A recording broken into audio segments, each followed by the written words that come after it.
Welcome to the very first episode of Freak House Customs. As the name implies, I don't do normal.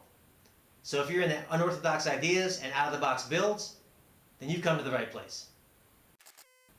So follow along as I build, ride, and sometimes even race some of the wackiest motorcycles you've ever seen.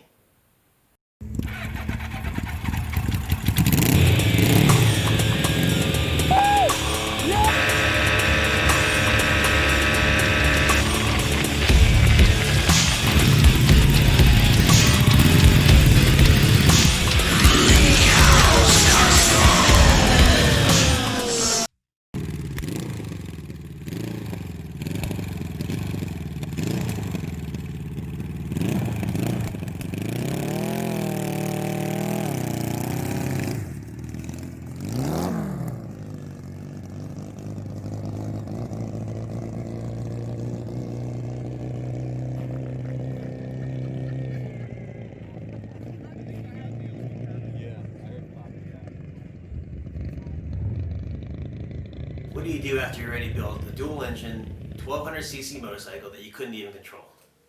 You go bigger, badder, more dangerous-er, with more displacement and more power. A couple years back, I built a land speed racer using two Suzuki GS1100 motors. That bike came out exactly as I wanted it to. My frame design, my chassis geometry, the engines coupled together worked flawlessly. And at least in 2019, the transmissions shifted perfect. But I'll be the first to tell you that, well, it was exactly what I wanted. Pretty much everything about that bike was wrong once I hit the race course. Now this time around, I'll be using a pair of Yamaha FJ1200s. The last bike was 1200 cc's, so why not bump up to 2400 cc's? At about 40, 50 horsepower and a bunch of torque. What could possibly go wrong? My philosophy is to use as many stock components as possible. So instead of dumping thousands of dollars into performance parts to hop up the Suzuki GS engines, if you believe what the internet and Mama Yamaha say, the FJ1200 should be about 120, 130 horse, where the Suzukis were rated at 108. I've probably seen dyno sheets for, anywhere from 85, 95 horsepower to the wheel. The FJs are an old bike, not very collectible, which is great for me. So guys are literally giving them away. This bike here, I've been using for my daily rider for the last 8 months. Absolutely no problems with her. Starts up, stops, goes like hell. And I was able to pick her up for about $1,000. The engine back there and the frame, I bought that bike as a non-runner. Able to get that for about $500. Once I got it home, I dumped some gas down the car, hooked the battery up to my truck, hit the start button, thing fired right up. So once I knew it was good, running, clean, everything fine, I disassembled her so I could get some garage floor space. So for about $2,000 motorcycles, I've got two complete running bikes. So that means no searching for random parts, they'll nickel and dime a project to death. And I've got about 95% of the things I need to build a bike right here. Or if I don't have it, I got it up there somewhere in a box. The end game here is for me to build a complete frame from the ground up. But before I do that, I'm going to cut and splice these guys together so I can get a feel for how she's gonna ride with the extra added weight of a second engine, the added length, obviously. So probably going to take 3 steps backwards, take 1 step forward, but it's faster for me to just splice these two guys together than it is for me to start from scratch.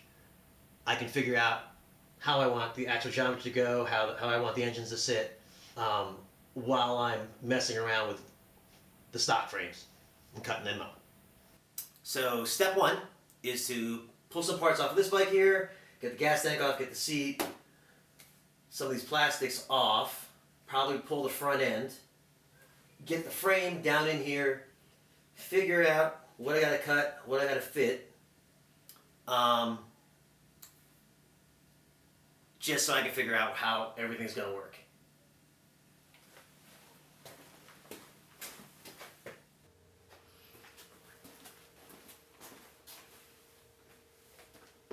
So prior to buying two of these bikes, I didn't know much about them. Probably still don't know much. I probably only ever seen one or two on the road ever. But the more I dig into this bike, the more I dig it.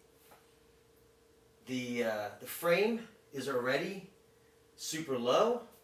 It's pretty cool because that way I'm going to figure out how to make it low.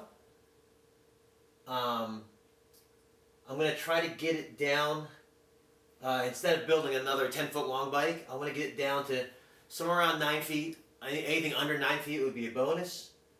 I'm going to try to also get myself to sit more over the rear engine as opposed to sitting back behind the engine like I was before.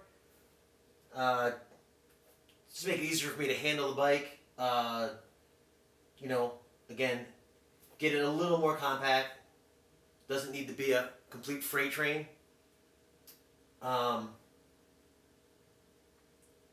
So yeah, next steps are going to be get that frame or get that engine, figure out where it's going to go in this area here, how far I got to push out the front wheel, again, where I can sit, and you know, we'll figure out everything else out from there.